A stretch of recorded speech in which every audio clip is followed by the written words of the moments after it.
Hello and welcome back. Set number 31163, the Playful cat. We've already built twice. First of all, we built it as a cat. Then we built it as a dog. And today we're going to be building the third and final version, the Pigeon. So let's get into it.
So here he is then, the cute pigeon.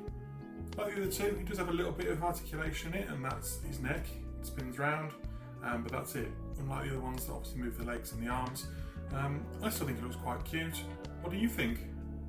If you've not seen the other videos, building the cat and the dog, I'll link those in the description down below for you. Then you can let me know which of the three builds is your favourite. Please comment down below and let me know. Please also give this video a big thumbs up if you enjoyed it, and subscribe to see more build content in the future. I think I'm going to rebuild this fella back as the original cat, and I'll pop him on the display behind me, so keep an eye out for him in future videos.